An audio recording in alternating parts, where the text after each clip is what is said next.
A pooled analysis of 34,485 adults age 65 and older found that every 0.1 meters per second faster walking speed is linked to about a 12% lower mortality risk. If crossing the street feels heavier now, if stairs burn your legs sooner, if you hesitate when you turn, your body may be broadcasting decline long before a scan or lab report does. This is not just aging. It is a systems failure you can measure. Stephanie Studensky, MD, MPH, a geriatric medicine researcher and lead author of the widely cited JAMA pooled analysis on gait speed and survival, helps establish why this matters. Walking speed is not a vanity metric. It acts like a functional vital sign. It reflects how well your muscles, blood vessels, lungs, balance circuits, and brain coordinate under load. Before this ends, you will know the exact hallway test clinicians use to spot a dangerous slowdown. And there is one detail most people miss. The issue is not only whether you walk. It is whether your pace is collapsing while you do it. When was the last time you noticed other people clearing the crosswalk before you did? When did the staircase begin to feel steeper than the blueprint of the building changed? That feeling matters. Because the number on the stopwatch is only the warning light. What matters is the hidden failure slowing you from the inside.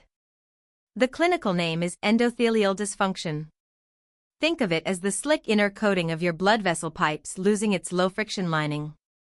The surface is less Teflon, more sandpaper. Flow loses efficiency. Pressure delivery weakens. Your leg engine receives less clean support when it needs to push, stabilize, and turn. The result is not just slower movement. It is shorter stride. Less confident steering. More caution on corners. More heaviness on hills. Under the microscope, the process is not abstract. The endothelial lining regulates nitric oxide, the vessel's lubricant signal. When that signal drops, the pipe does not relax well. The channel narrows. Blood arrives with more friction and less grace. Oxygen delivery to working muscle becomes less efficient. Mitochondria, the cell's power plants, produce output under strain. Muscle fibers that should fire cleanly begin to fatigue early. Your calf tightens. Your thigh burns. The turn at the end of the hallway feels less precise. That is not laziness. That is a hydraulic problem meeting a power problem in the same stride. And the danger is broader than the legs.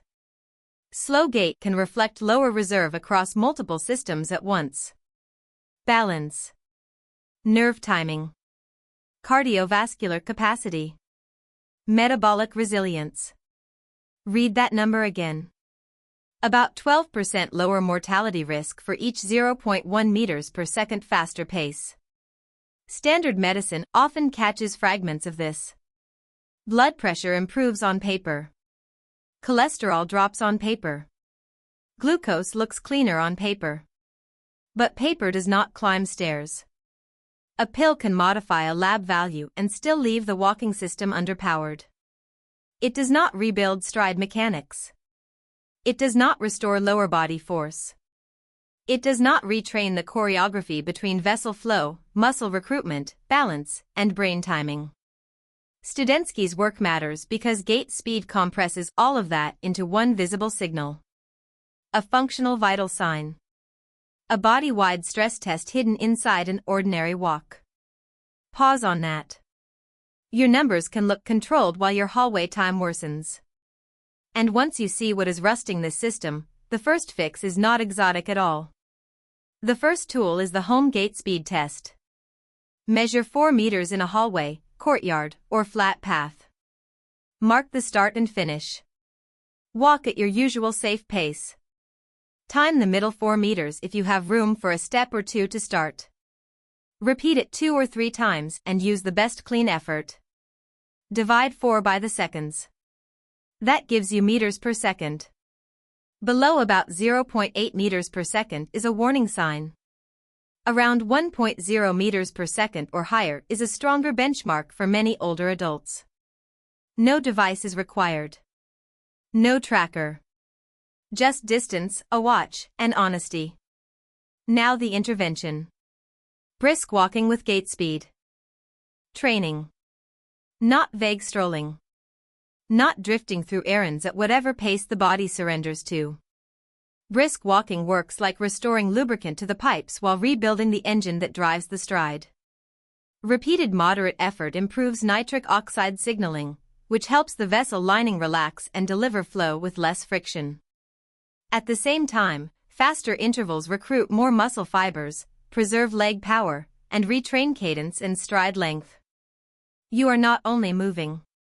You are recalibrating the walking system. This is the dosage.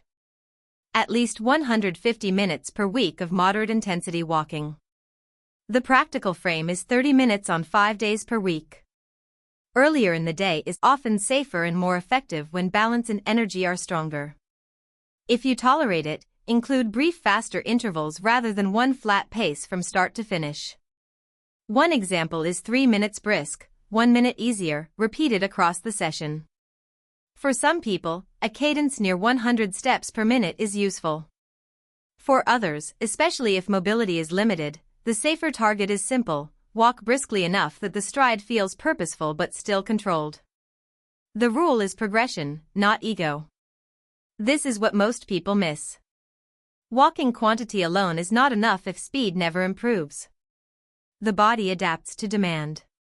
If you only drift, the system only learns drift. Now make it measurable. Test your 4-meter pace weekly under similar conditions. Same shoes. Same surface. Same time of day if possible. Track the number. If the speed inches upward, the internal machinery is usually adapting with it. If it keeps falling, treat that as information, not insult. Here is the personal part. You can do this today. For meters in your hallway. A clock in your hand. No audience. No gym. No story about why your body is beyond repair. Just a number. Then another number next week. Studensky's research points toward something hopeful inside the warning. Gait speed reflects trainable systems. Blood vessel responsiveness can improve. Muscle recruitment can improve. Coordination under load can improve. The body is not stone. It is software and hardware under maintenance. Add the second tool. Resistance training with adequate protein support. If the pipes deliver better flow but the engine block stays weak, stride power still erodes. 2 days per week of resistance work helps restore lower body force. Sit to stands. Step ups. Supported squats. Calf raises. Bands. Light weights. The mechanism is mechanical loading plus amino acid supply. In many older adults without renal contraindications, protein around 1.0 to 1.2 grams per kilogram per day is commonly used to support muscle maintenance. Plant-forward sources can fit well here. Beans. Lentils. Tofu. Tempeh. Soy milk. The goal is not bodybuilding. The goal is propulsion. Longer stride. Better push-off. Less leg burn on stairs. Then the vascular support. Beetroot or nitrate-rich leafy greens. Dietary nitrate acts as raw material for nitric oxide production, the vessel lubricant signal. That helps the vascular lining relax and improve flow efficiency during walking.